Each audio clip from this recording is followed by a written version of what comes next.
Colorado's governor announced more than $100 million in program cuts today to balance the state budget. This is after Republicans in Congress passed a budget bill last month that changed tax policy. Colorado was suddenly expecting to be almost $800 million short for the budget year that started in July. Now that the budget is balanced again, it is, though, not without programs being impacted. Our Marshall Zellinger is here to break down how the state got back to zero and who's going to feel the impact the most. Marshall. People on Medicaid and Medicaid providers will feel the impact first. And if you supported Proposition 123 a few years ago, that set aside state income tax dollars for housing, you'll be disappointed that $100 million will be diverted to general spending. The governor likes props, and today he used the pens he signed for the budget cuts to balance the scale that was offset by H.R. 1, the budget bill in Congress in D.C. Here's a breakdown. State lawmakers approved $245 million in new state tax revenue in the special session that just ended. Today, the governor outlined $103 million in program cuts. Medicaid providers will see their reimbursement rates reduced back to last year's rates. $146 million is from shifting excess dollars from specific programs to the state's general fund. Not really cuts, just moving money around. And up to $328 million will come from the state's reserve fund, which has $2.4 billion. The general philosophy here, and I just want to be clear, is holding K-12 and public safety harmless, and then minimizing the damage to the state by spreading the rest of the cuts across many different areas.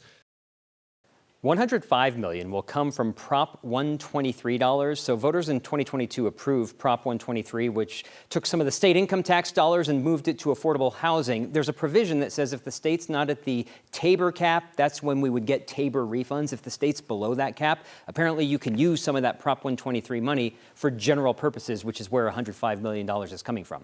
The Medicaid changes also impact those who utilize Medicaid and when they can receive those services. But Kim and Sam, I'm still going through the line items to make sense of those cuts. Yeah, that seems so broad. I mean, you kind of need more specifics on that. Yeah, they have. I mean, there are specifics. I just don't speak Medicaid and healthcare policy language very succinctly. So I have to find out what the specific programs are. I know the most basic thing I can say is that people, and I've done a handful of stories from providers of Medicaid services, if they're going to see their reimbursement rates reduced.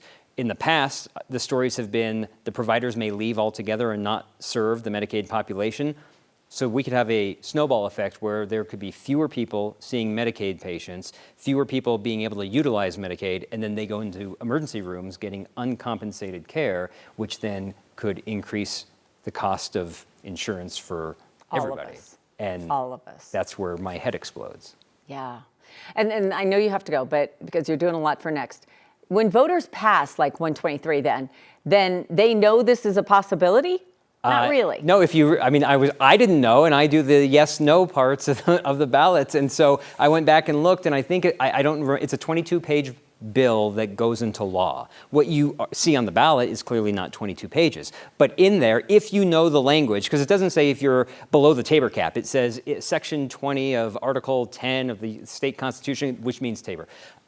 If you don't reach that limit, then the money could be used for the budget or something to that effect. So no, people probably didn't know that, and I wonder if people who wrote the legislation knew that, and the people who are the bean counters know that, but I don't think the general person said, I want this money to go to affordable housing, unless 3 years from now something happens in Congress that causes the state legislature to take some of that money.